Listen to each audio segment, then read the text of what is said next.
జై కాంగ్రెస్ గట్టిగా జై కాంగ్రెస్. ధన్యవాదాలు మిత్రులారా. ఈనాడు జూబ్లీ హిల్స్ శాసనసభ ఉప ఎన్నికల సందర్భంగా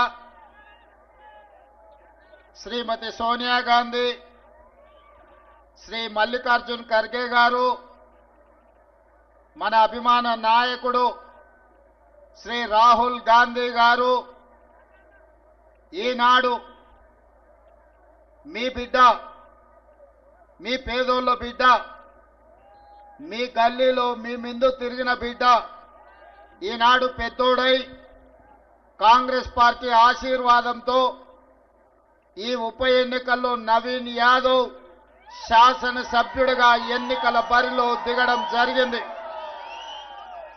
ఈ కార్యక్రమానికి సభాధ్యక్షత వహించిన జిల్లా పార్టీ అధ్యక్షులు, రాజ్యసభ సభ్యులు, యువ మిత్రులు అనిల్ యాదవ్ గారి అధ్యక్షతన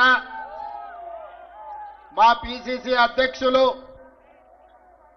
మహేష్ కుమార్ గౌడ్ గారి పర్యవేక్షణలో నా సహచర మంత్రివర్గ సభ్యులు, పార్లమెంట్ సభ్యులు, శాసన మండలి సభ్యులు, శాసన సభ్యులు వేలాదిగా యూసుఫ్గూడ నుంచి వెంగళరావు డివిజన్ యొక్క ప్రతాపం చూపిస్తూ ప్రతి ఇంటి దగ్గర మా ఆడబిడ్డలు పూల వర్షం కురిపిస్తూ మేము అండగా ఉంటాం, ఈసారి జూబ్లీ హిల్స్ గడ్డ మీద 3 రంగుల జెండా ఎగరేస్తామని నాకు నమ్మకం, విశ్వాసం కల్పించడమే కాకుండా అండగా నిలబడ్డ వేలాది మంది మిత్రులందరికీ కూడా మనస్ఫూర్తిగా ధన్యవాదాలు, కృతజ్ఞతలు తెలియజేస్తున్న మిత్రులారా. మిత్రులారా, రాజకీయాలలో ఒడిదుడుకులు ఉంటాయి, ఎగుడు దిగుడు ఎత్తు పల్లాలు ఉంటాయి. అవకాశం అన్నిసార్లు రాకపోవచ్చు, అవకాశం అందరికీ రాకపోవచ్చు. కానీ అవకాశం వచ్చినప్పుడు మన కోసం కష్టపడే బిడ్డని, మనతో ఉండే వాడిని ఎన్నికల్లో నెగ్గించుకోకపోతే చారిత్రాత్మకమైన తప్పుగా పరిణమించే ప్రమాదం ఉన్నది. ఇవాళ ఈ ఉప ఎన్నికల సందర్భంగా బీఆర్ఎస్ వాళ్ళు అంటున్నారు సెంటిమెంటు ఆశీర్వదించండి అని. నేను ఇవాళ ఈ వేదిక మీద నుంచి ఒక పాట సూటిగా బీఆర్ఎస్ పార్టీ అధ్యక్షుడు పెద్దలు కల్వకుంట్ల చంద్రశేఖరరావు గారిని ఒక మాట అడగదలుచుకున్నా. ఆనాడు 2007లో పేదోళ్ళ ఆత్మధైర్యం, పేదోళ్ళ దేవుడు పి జనార్దన్ రెడ్డి ఆనాడు ఈ ఖైరతాబాద్ శాసనసభ నియోజకవర్గం నుంచి ఇక్కడ పోటీ చేసి ఇక్కడి నుంచి పేదోళ్ళ తరఫున ఎన్నోసార్లు ఎన్నికై పేదోళ్ళకు అండగా నిలబడి తండాలలో, గూడాలలో, మారుమూల పల్లెల్లో పేదల హైదరాబాద్కు ఉద్యోగ ఉపాధి కోసం వస్తే వాళ్ళందరికీ అండగా నిలబడ్డ నాయకుడు. ఆనాడు 2007లో పి జనార్దన్ రెడ్డి గారు అనుకోకుండా అకాల మరణం చెంది గుండెపోటుతో మరణించినప్పుడు ఆనాడు కాంగ్రెస్కు బద్ద వైరి పక్షాలు భారతీయ జనతా పార్టీ, తెలుగుదేశం పార్టీ, ఆనాడు పెద్దలు నారా చంద్రబాబు నాయుడు గారు పీజేఆర్ గారి మీద ఉండే గౌరవంతో రాజకీయ వైరుధ్యాన్ని, భిన్న రాజకీయ ఎజెండాలను పక్కన పెట్టి పీజేఆర్ను గౌరవించడానికి ఆనాడు ఏకగ్రీవం చేయడానికి పెద్దలు నారా చంద్రబాబు నాయుడు గారు సహకరించిన మాట వాస్తవం కాదా? మరి ఆనాడు బీజేపీ, బీఆర్ఎస్ పీజేఆర్ కుటుంబానికి అండగా నిలబడి మరణించిన ఉప ఎన్నికల్లో పీజేఆర్ కుటుంబాన్ని ఏకగ్రీవం చేద్దామంటే ఏకగ్రీవం జాంతా నహి, పీజేఆర్ కుటుంబాన్ని గెలవనిచ్చేదే లేదు అని ఆనాడు పేదోళ్ల దేవుడైన పీజేఆర్ కుటుంబం మీద ఎన్నికల బరిలో అభ్యర్థిని నిలబెట్టింది ఈ దరిద్రపు గొట్టు బీఆర్ఎస్ పార్టీ కాదా? దానికి నాయకత్వం వహిస్తున్న కల్వకుంట్ల చంద్రశేఖరరావు కాదా? ఈ దృష్ట సాంప్రదాయానికి ఆనాడు ఉమ్మడి రాష్ట్రంలో ఉన్న ఒక మంచి సాంప్రదాయాన్ని తుంగలో తొక్కి దుష్ట సాంప్రదాయాన్ని తీసుకొచ్చింది బీఆర్ఎస్ పార్టీ నాయకులు కాదా? మరి ఆనాడు సాంప్రదాయాన్ని కాదని పీజేఆర్ పేదోళ్ళ గుండెల్లో దేవుడుగా ఉన్న పీజేఆర్ కుటుంబానికి వ్యతిరేకంగా ఎన్నికల్లో అభ్యర్థిని నిలబెట్టిన ఈ కిరాయి మూక ఈరోజు సానుభూతితోని ఎన్నికల్లో ఓట్లేయమని అడుగుతారు. ఆనాటి ప్రత్యక్ష సాక్షి ఇక్కడనే పీజేఆర్ బిడ్డ విజయారెడ్డి ఉన్నది. ఆయన కంటే ముందు ఈ హైదరాబాద్ నగరానికి కృష్ణానది జలాలను, గోదావరి జలాలను, ఈ హైదరాబాద్ నగర అభివృద్ధి కోసం, ఈనాడు అక్కడ కట్టిన హైటెక్ సిటీ కోసం సర్వం వడ్డిన పీజేఆర్ మీదనే అభ్యర్థి పెట్టిన మీకు ఈనాడు ఉప ఎన్నికల్లో సానుభూతి ఓట్లు అడిగే హక్కు మీకున్నదా అని నేను అడుగుతున్నా. వాళ్ళను వదిలేయండి మిత్రులారా. నేను ఇవాళ మీ ముందు ఒక మాట చెప్పదలుచుకున్నా. ఇదే విధంగా కంటోన్మెంట్లో కూడా ఉప ఎన్నికలు వచ్చినాయి.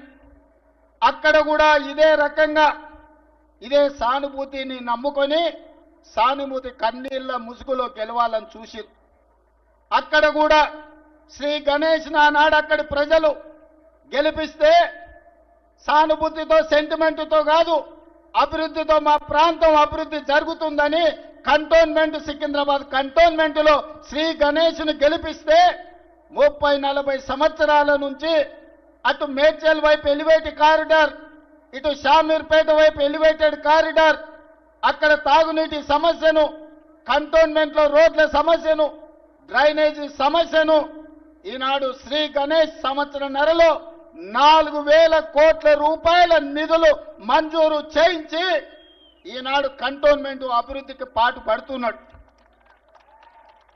ఇవాళ మిత్రులారా, ఈ జూబ్లీహిల్స్ నియోజకవర్గ ఓటర్ మహాశైలను నేను అడుగుతున్నా. 2014, 2018, 2023 ఇదే అభ్యర్థిని ఇదే బీఆర్ఎస్ పార్టీని గెలిపించారు. జూబ్లీహిల్స్ ఎమ్మెల్యే వారే, మున్సిపల్ మంత్రి వారే, ముఖ్యమంత్రి వారే. మరి మీ ప్రాంత సమస్యలు ఎందుకు పరిష్కారం కాలేదు? ఏనాడైనా ఆనాటి మున్సిపల్ మంత్రి కానీ ఆనాటి మాజీ ముఖ్యమంత్రి కానీ ఎన్నడైనా మీ పేదోళ్ళ దగ్గరకు వచ్చిండ్రా? జూబ్లీహిల్స్ ప్రజల మొహం చూసిండ్రా? ఏనాడైనా ఈడ మా సీనియర్ కార్మిక సోదరులుండు 10 ఏళ్లలో ఎన్నడన్నా మా సినిమా కార్మికులను ఆనాటి ముఖ్యమంత్రి ఎప్పుడైనా కలిసిండా? ఎన్నడైనా పలకరించిండా? మీ సమస్యలు ఎట్లున్నాయి? మీ పిల్లలు బడికి పోతుర్రా లేదా? మీకు షూటింగ్లలో ప్రమాదం వస్తే మీ గురించి ఎవరైనా పట్టించుకుంటున్నారా అని ఒక్కరోజు అడిగిండా? కనీసం వాళ్ళ ఆరోగ్యం దెబ్బతింటే దవాఖాన్లలో వాళ్లకు చిన్న సూది మందైనా ఏపీయడానికి ఎప్పుడైనా వాళ్ళు ఆలోచన చేసిండ్రా? ఇవాళ అన్ని రకాలుగా ఈ నగరాన్ని అభివృద్ధి చేయాలని మేము ప్రయత్నం చేస్తుంటే ఈ ప్రాంతం నుంచి ఓట్లేయించుకొని ఈ సికింద్రాబాద్ పార్లమెంటు నుంచి 2 సార్లు ఎంపీగా గెలిచి 2 సార్లు మంత్రిగా అయిన నంగనాచి కిషన్ రెడ్డి మన మెట్రో రైలుకు అడ్డం పడుతున్నాడు. ఇవాళ మన మూసీ నది అభివృద్ధి కోసం అడ్డం పడుతున్నాడు. ఇవాళ ఈ హైదరాబాదు నగరాన్ని అభివృద్ధి చేయనిస్తే రేవంత్ రెడ్డికి కాంగ్రెస్ పార్టీకి మంచి పేరు వస్తుంది, మాకు పుట్టగతులు ఉండవని బీఆర్ఎస్ వాళ్ళతోని కుమ్ముక్కై ఈరోజు ఈ నగర అభివృద్ధిని అడ్డుకుంటున్నాడు. ఇవాళ బీజేపీ బీఆర్ఎస్ది ఫెవికల్ బంధం. పార్లమెంట్ ఎన్నికల్లో ఆనాడు బీఆర్ఎస్ చచ్చిపోయి డిపాజిట్లు కోల్పోయి 8 పార్లమెంటు నియోజకవర్గాలలో బీజేపీని గెలిపించిన మాట వాస్తవం కాదా? మహబూబ్ నగర్లో, చేవెళ్లలో, సికింద్రాబాద్లో, అదేవిధంగా మల్కాజ్గిరిలో, మెదక్లో, నిజామాబాద్లో, ఆదిలాబాద్లో, కరీంనగర్లో ప్రతి ప్రాంతంలో బీఆర్ఎస్ వాళ్ళు బీజేపీకి ఓట్లేసి 8 మంది ఎంపీలను గెలిపించారు. మెదక్తో సహా 8 పార్లమెంట్లలో డిపాజిట్లు జప్తు అయిన బీఆర్ఎస్ వాళ్ళకు.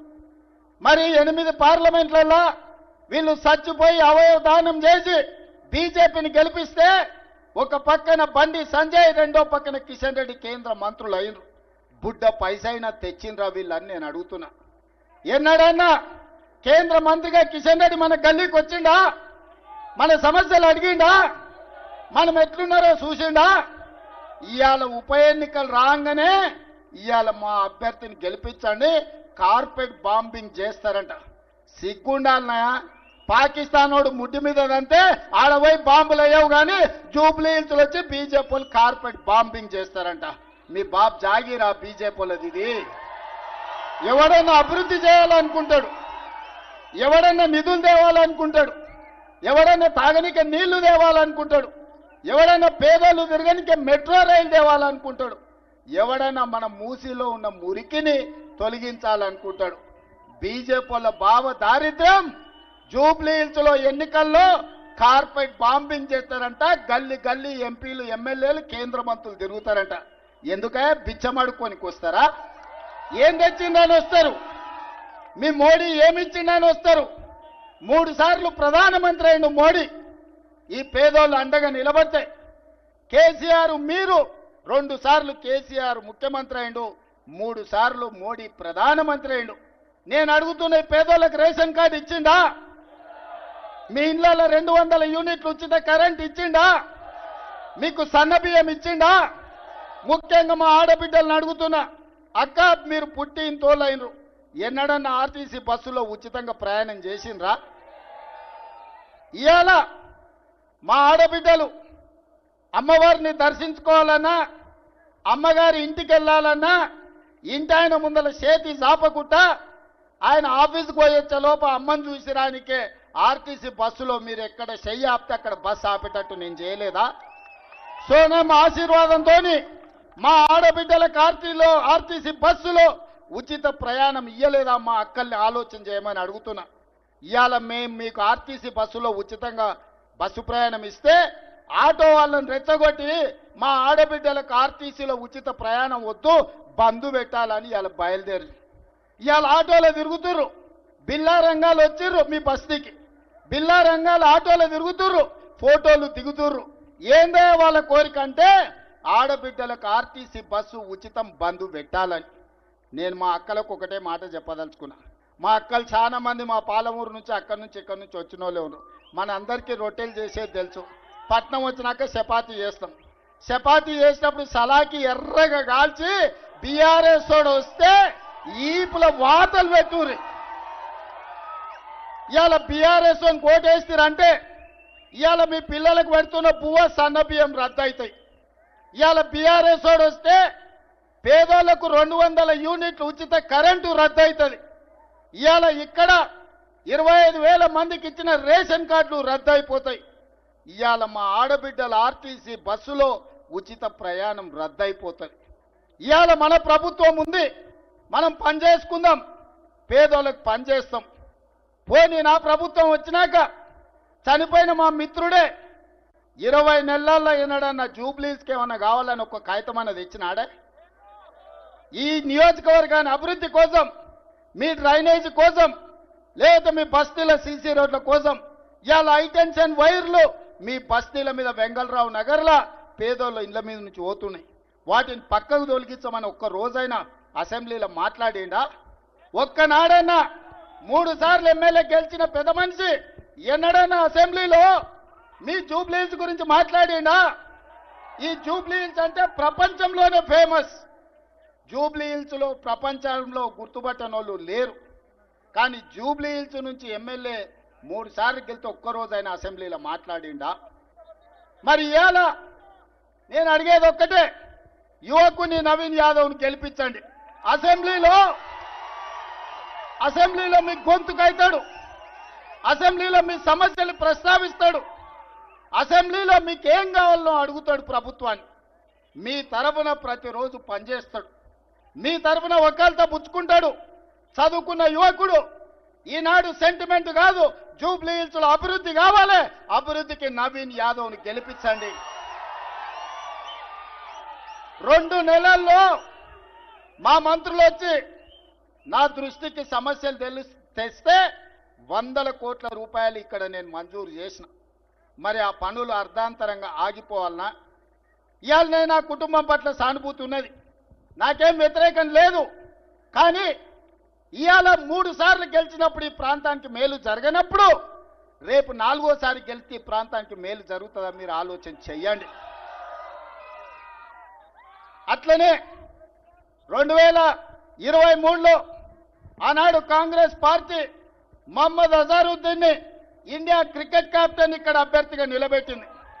నవీన్ యాదవ్ని పిలిచిన ఒక మాట చెప్పిన, ఇవాళ నువ్వు అజరుద్దీన్ ఎంబడేసుకొని భుజాల మీద మొయ్యి అజరుద్దీన్ గెలిస్తే తప్పకుండా మంత్రి చేస్తా అని ఆ రోజు చెప్పిన. కానీ మా సందేశం మీకు చేరలే, మీరు ఏదో జరుగుతుందని ఆలోచన చేశారు. అజర్బై ఆనాడు కొద్ది మెజారిటీతో ఓడిపోయి, కానీ ఇవాళ ఇదే అజరుద్దీన్ని మీకు ఇచ్చిన మాట ప్రకారం మంత్రిని చేసి ఇవాళ జూబ్లీ హిల్స్ కు ప్రచారానికి వచ్చిన. మాటిస్తే మాట తప్పేది లేదు, మడమ తిప్పేది లేదు. ఇవాళ మీకోసం ఇవాళ మీరు వేసేది ఒక ఓటు, నవీన్ ఎమ్మెల్యే అవుతాడు, అజరుద్దీన్ మంత్రి అయి మీ సమస్యల్ని పరిష్కరిస్తాడు. अजहर भाई, आपकी जिम्मेदारी है ये जुबली हिल्स असेंबली में गरीबों को जो भी जरूरत है आप मंत्री होकर हुकुम जारी करना, यहाँ का हर गरीब को आप मदद देना. इसीलिए आज सरकार सोनिया गांधी, राहुल गांधी, मल्लिकार्जुन खड़गे जी आपको मंत्री बनाकर आज जुबली हिल्स को भेज दिया. आज जुम्मा है, जुम्मे के दिन नमाज करके सबको वादा करो एक जुबली हिल्स में जितने भी तकलीफ है, तकलीफ दूर करने के लिए एक नहीं दो सिपाही आपके सेवा में लगे रहेंगे. మిత్రులారా, ఇవాళ నేను ఒకటే మాట చెప్పదలుచుకున్నా, ఈ జూబ్లీ హిల్స్ లో గెలిపించండి. అభివృద్ధి అంటే ఏందో నేను చూపిస్తా, అభివృద్ధి ఎట్లా చేయాలో నేను చూపిస్తా. వర్షాలు వస్తే మీ బస్తీలు మునిగినాయి. నేను వచ్చిన మైత్రి వనంలో నేను వచ్చి బస్తీలు తిరిగిన, మీకు నీళ్ళల్లో మునిగిపోతే మీ కష్టాలలో మిమ్మల్ని ఆదుకోనికే నేను వచ్చిన. ముఖ్యమంత్రిగా ఉండి నేను మీ బస్తీలు తిరిగిన, మున్సిపల్ మంత్రిగా ఉన్నా ఆ పోరంబోకు ఆయన ఎప్పుడన్నా వచ్చిందా? ఇవాళ మీ పిల్లల భవిష్యత్తు కోసం గంజాయిని, డ్రగ్స్ ను నిషేధించాలంటున్నా. ఇవాళ గంజాయి, డ్రగ్స్ గురించి ఆలోచన చేస్తే లాగులో తొండలిడ్చి కొడతా అని నేనంటున్నా. కానీ దీపావళి నాడు చిచ్చుబుట్లు కాల్చాల్సిన వాళ్ళు ఫామ్ హౌస్ల గంజాయి డ్రగ్స్ తో దొరికితే వాళ్ళ మీద కేసులు పెట్టొద్దంటారు. గంజాయి డ్రగ్స్ తో దొరికినోడు రౌడీనా, పేదల కోసం కష్టపడే నవీన్ యాదవ్ రౌడీనా? ఒక్కసారి ఆలోచన చెయ్యండి. ఇవాళ ఈ పోటీ జూబ్లీ హిల్స్ కు పరిమితం కాదు. ఇవాళ రాష్ట్రాన్ని 10 ఏళ్లు దోసుకొని రాష్ట్రాన్ని నిట్ట నిలువున పుంచి 1,00,000 కోట్లు కాళేశ్వరంలో మింగితే 3 ఏళ్ల కట్టుడు కూలుడు జరిగిపోయింది. ఆ దోపిడీ దొంగలు ఇవాళ జూబ్లీ హిల్స్ లో మళ్ళా ముసుగేసుకొని వచ్చిండ్రు. మిత్రులారా, ఈనాడు బీజేపీ, బీఆర్ఎస్ వాళ్ళ గురించి ఆలోచన చేయండి. అజరుద్దీన్ కు నేను మంత్రిస్తే, సోనియా గాంధీ మంత్రిస్తే బీజేపీ వాళ్ళకు కడుపు నొప్పి ఎందుకు, బీఆర్ఎస్ వాళ్ళకు దుఃఖం ఎందుకని నేను అడుగుతున్నా. ఒక మైనారిటీ మంత్రి ఉండొద్దా? ఇండియాని గెలిపించిన, ఇండియా కెప్టెన్, వరల్డ్ కప్ తెచ్చిన అజరుద్దీన్ ఇండియాకు నాయకత్వం వహించినోడు ఇవాళ తెలంగాణ రాష్ట్రంలో మంత్రిగా ఉండొద్దా? ఇవాళ ఆలోచన చేయండి సోదరులారా. మా సినీ కార్మికుల కోసం నేను మొన్న మాట ఇచ్చిన, ఇవాళ చెప్తున్నా, నేను తప్పకుండా మీ పిల్లలకు నాణ్యమైన విద్యను అందించే బాధ్యత నాది, మిమ్మల్ని ఆదుకునే బాధ్యత నాది, మీకు ఆరోగ్య భద్రత కల్పించే బాధ్యత నాది. ఇవన్నీ పనులు చేయాలంటే నాకు ఒక భుజం ఉండాలి, నాకు ఒక తోడు ఉండాలి. నాకు ఒక కుడి భుజాన్ని జూబ్లీ హిల్స్ నుంచి ఇవ్వండి. మీ సమస్యల పరిష్కారం కోసం నవీన్ యాదవ్ను మీ తోడుగా పెట్టుకోండి. నా దృష్టికి వచ్చిన ప్రతి సమస్యను పరిష్కరించే బాధ్యత నేను తీసుకుంటా. వెంగళరావు నగర్ నుంచి మా కిలారు మనోహర్ గాని మిగతా చాలా మంది మిత్రులు ఇవాళ అండగా నిలబడడానికి ముందుకు వచ్చారు. అదేవిధంగా మైత్రి వనంలో అన్న పెద్దలు నందమూరి తారక రామారావు గారి విగ్రహాన్ని పెట్టాలని నాది బాధ్యత. పెద్దలు నందమూరి తారక రామారావు గారి విగ్రహాన్ని కాదు, ఆ విగ్రహాన్ని తెలంగాణ రాష్ట్ర ముఖ్యమంత్రిగా నేనొచ్చి ప్రారంభిస్తా. అన్న పెద్దలు నందమూరి తారక రామారావు గారు మనందరికీ ఆదర్శనీయుడు. రాజకీయాలకు అతీతంగా పెద్ద ఆయనని గౌరవించుకునే బాధ్యత మన అందరి మీద ఉన్నది. మీకందరికీ మాట ఇస్తున్నా, మీ బస్తీలకు అండగా నిలబడతాం. యువకుడిని నవీన్ యాదవ్ని గెలిపించండి. రాబోయే 40 ఏళ్ళు మీ సేవలో ఉంటాడు, మీకు అండగా ఉంటాడు. గల్లీ గల్లీ తెలిసినోడు, ప్రతి ఇంటికి పరిచయం ఉన్నోడు నవీన్ యాదవ్ను మీరందరూ అఖండమైన మెజార్టీతో గెలిపిస్తారా? గెలిపిస్తారా? మాట ఇస్తున్నారా? మాట ఇస్తున్నారా? మాట ఇస్తున్నారా? ఆ వెనకాల ఉన్న వాళ్ళు ఇస్తున్నారా? ఇక్కడున్న వాళ్ళు ఇస్తున్నారా? కనుచూపు మేరకు అయ్యప్పలు ఇస్తున్నారా? అయ్యప్పల ఆశీర్వాదం ఉన్నది కదా. మా అయ్యప్పలతో సహా అందరు ఆశీర్వాదం ఉన్నది. అందరూ ఒక్కసారి చేయి పైకెత్తండి. 2 చేతులు ఉన్న వాళ్ళు 2 ఎత్తండి. జై కాంగ్రెస్, జై జై కాంగ్రెస్. ధన్యవాదాలు సోదరులారా.